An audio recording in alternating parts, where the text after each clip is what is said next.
Em 18 de setembro de 1889, um trecho da estrada para Chelyabinsk. No posto da polícia de trânsito, acabaram de deter um motociclista bêbado e seu passageiro, igualmente bêbado.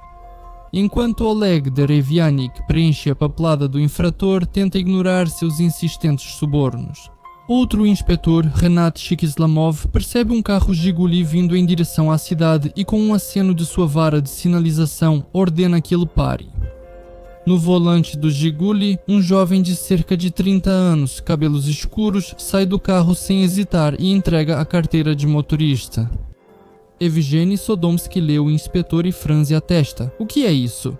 A carteira de motorista não tem foto do dono, explica o motorista. Agora vou mostrar o passaporte para você ter certeza de que sou eu. Mas em vez do passaporte, o motorista do Jiguli pega uma espingarda e começa a atirar.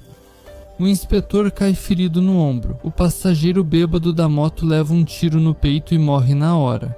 O criminoso corre em direção à floresta com toda a velocidade e, em um instante, desaparece na sombra das árvores, mas isso não vai ajudá-lo. No carro, ele deixou carteiras de motorista de outras pessoas e a sua própria verdadeira. Nela estão indicados o nome e o sobrenome Igor Kolchin. Logo, os investigadores perceberão que quase capturaram o líder do grupo criminoso mais perigoso de Chelyabinsk nos anos 80, o homem que, ao ser questionado por quê, no tribunal responde friamente, só queria destruir pessoas. Os anos 90 são considerados uma época de criminalidade desenfreada, extorsão nas estradas, corrupção nas forças de segurança, brigas de rua com armas e sangue. Acredita-se que o banditismo surgiu naquela época com o colapso da União Soviética e o desmoronamento do sistema. A ideia de decência e pureza soviética é totalmente desmentida pelas crônicas criminais.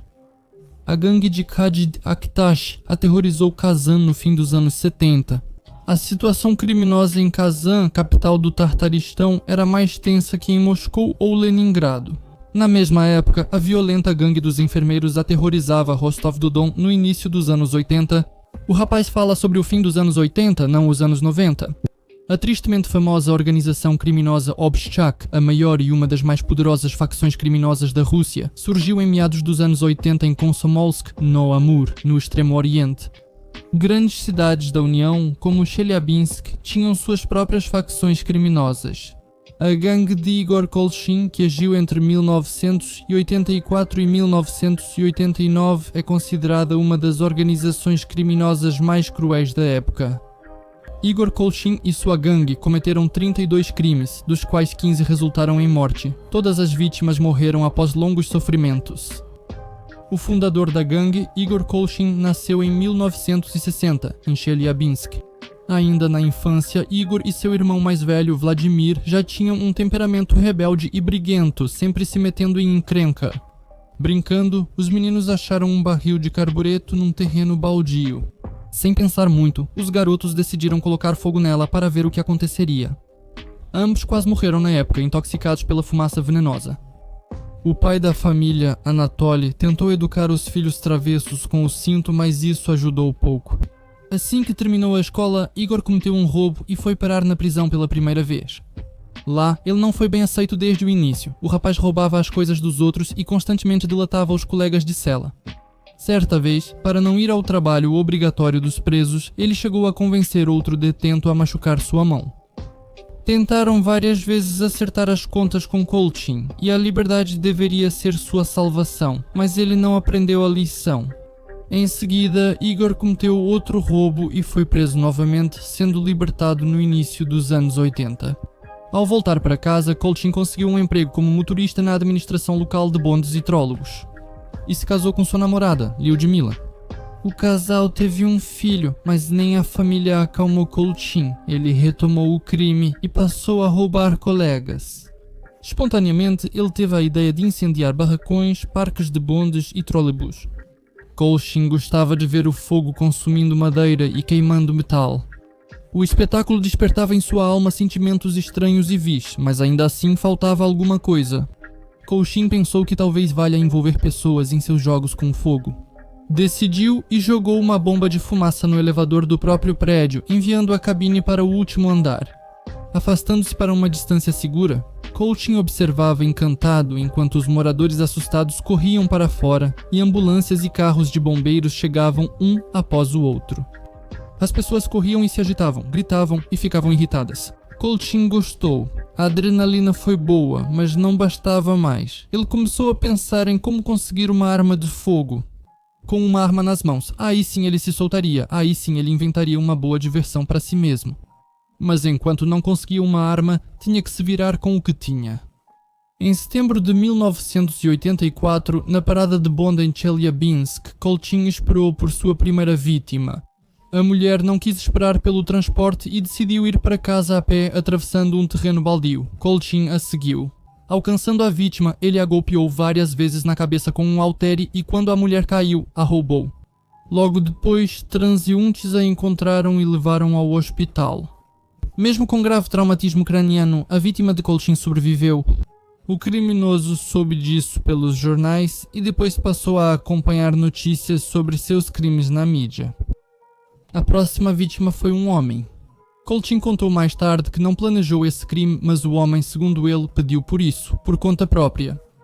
Andava atrás, ora acelerava, ora diminuía o passo, sem ultrapassar Colchin.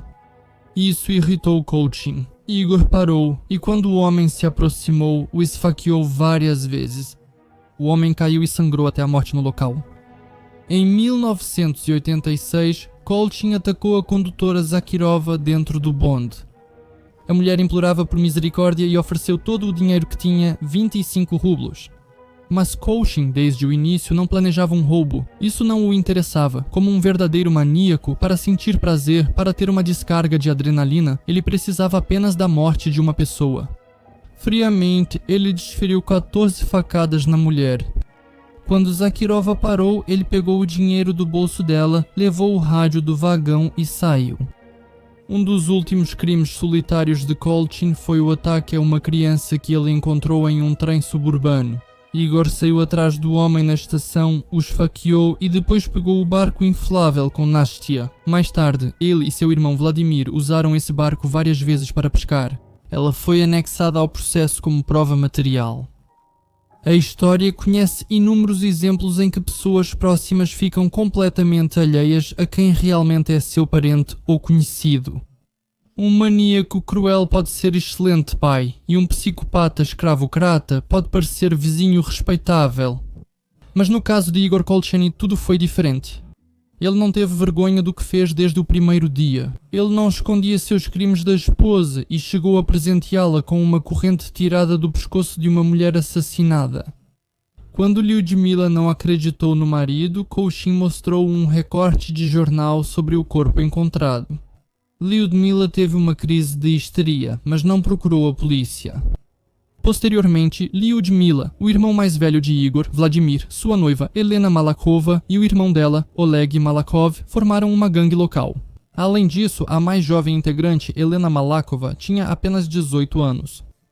Depois, Evgeny Goncharov, amigo de Malakov, entrou na gangue. Para o trabalho, os bandidos conseguiram arranjar 2 espingardas de caça, que depois foram transformadas em armas de cano cerrado.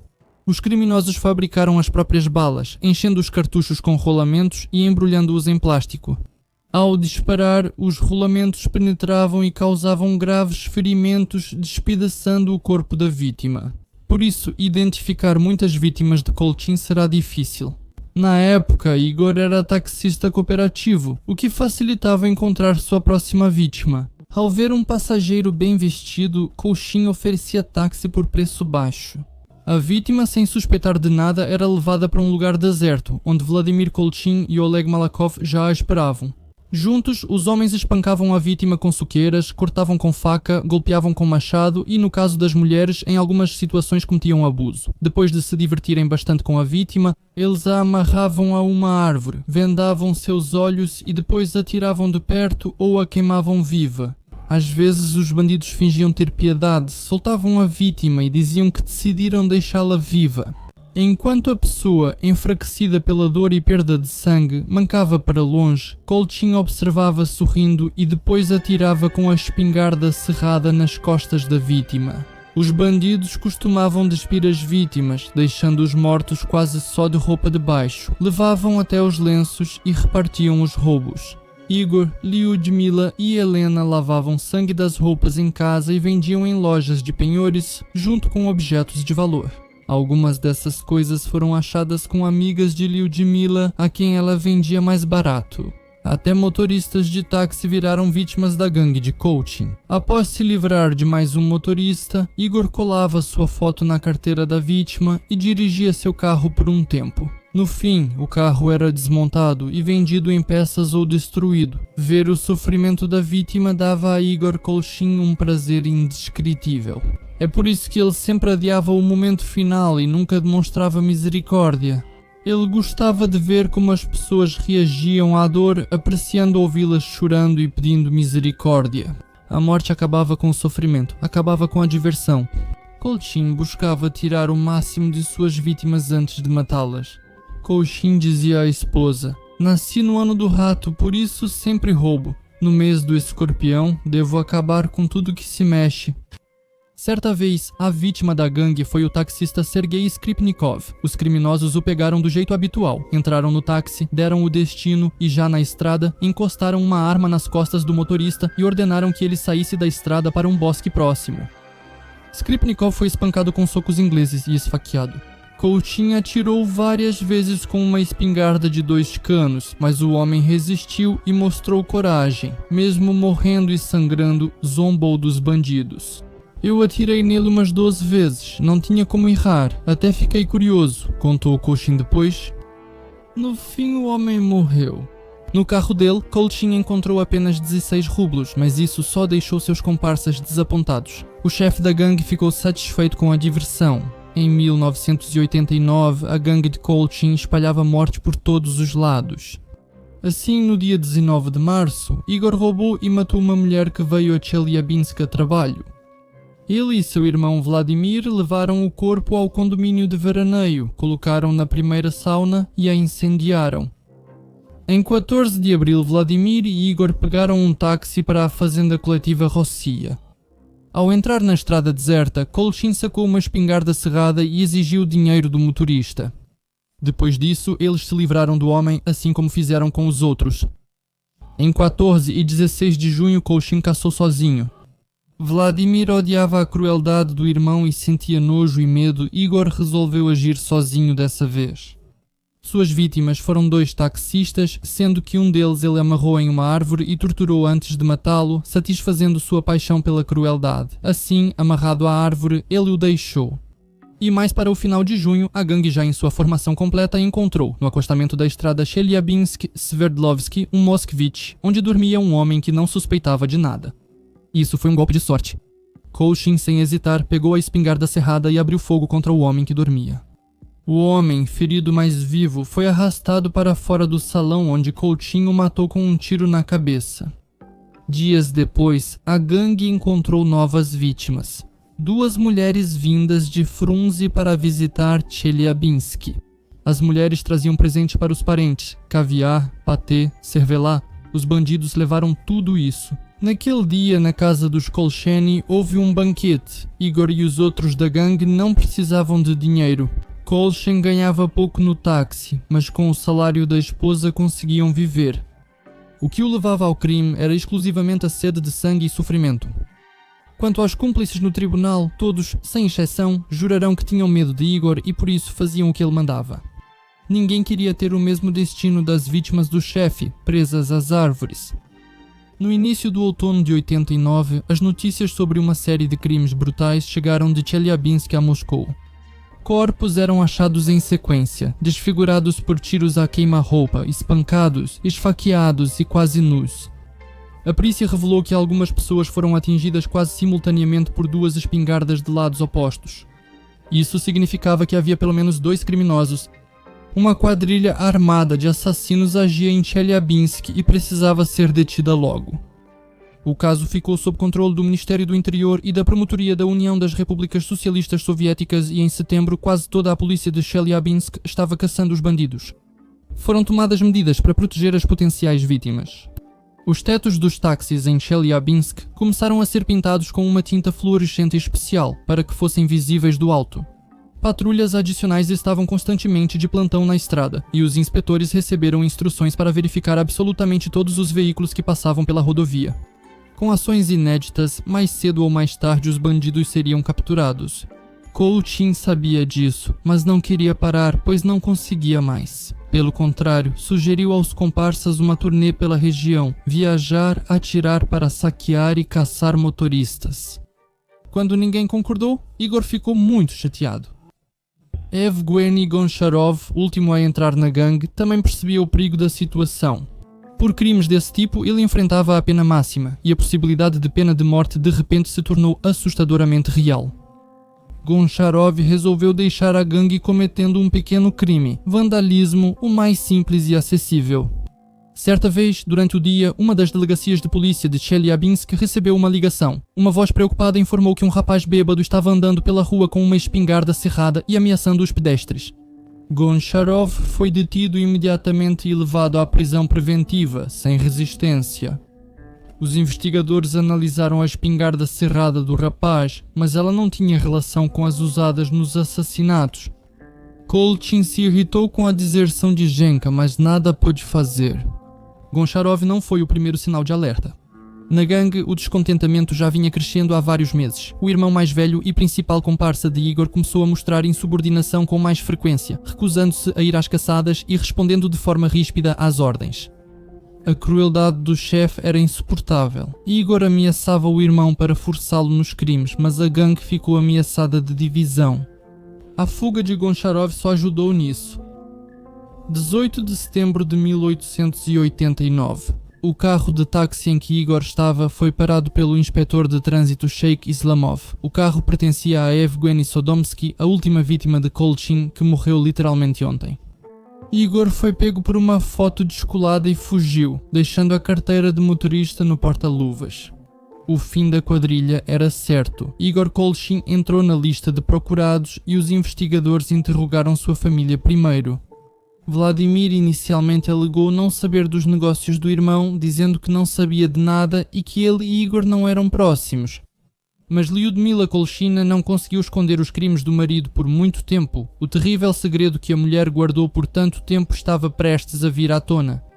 Na cela, Lyudmila confessou tudo à vizinha e no dia seguinte escreveu uma confissão completa.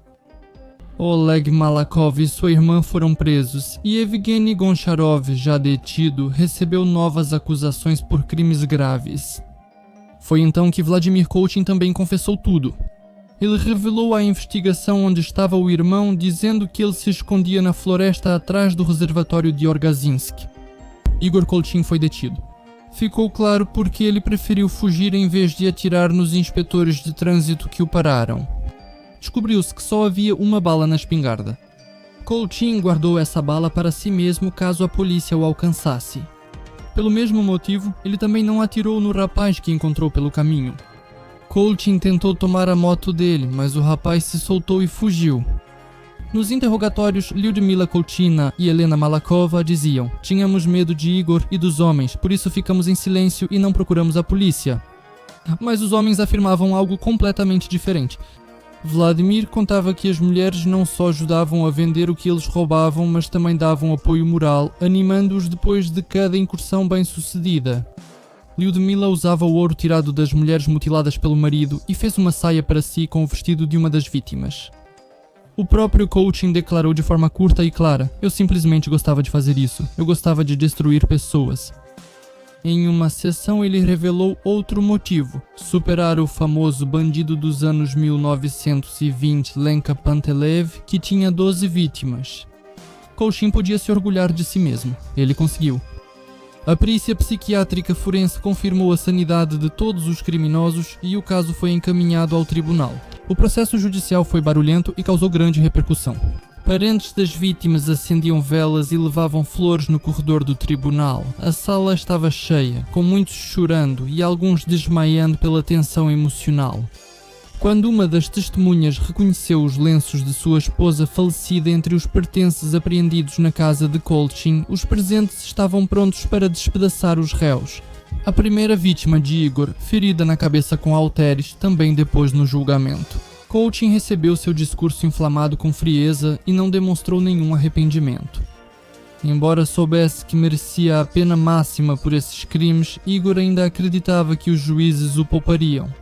A cada sessão do tribunal, o criminoso aparecia bem barbeado e vestido de forma arrumada. Falava educadamente, até mesmo com gentileza, mas ninguém se deixou enganar por seus modos. As provas eram evidentes e os crimes muito graves.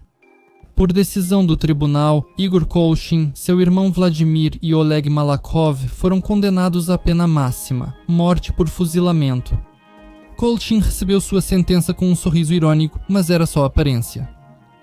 De volta ao centro de detenção, o criminoso lutou por sua vida com a mesma determinação que suas vítimas.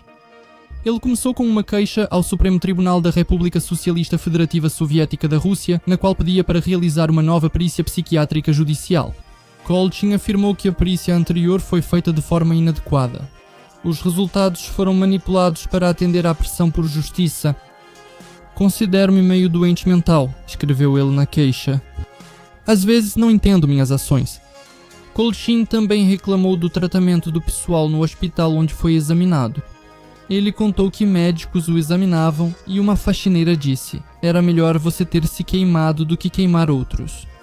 Na reclamação, Kolchin também mencionou sua tia, que tinha esquizofrenia, e um episódio em que seu irmão Volodya se deitou sobre ele quando ele tinha 1 mês e meio de vida. Naquela ocasião, ele parou de respirar e mal conseguiram salvá-lo. Ele também se lembrou do barril de tristeza da dama de seu pai, que o punia severamente.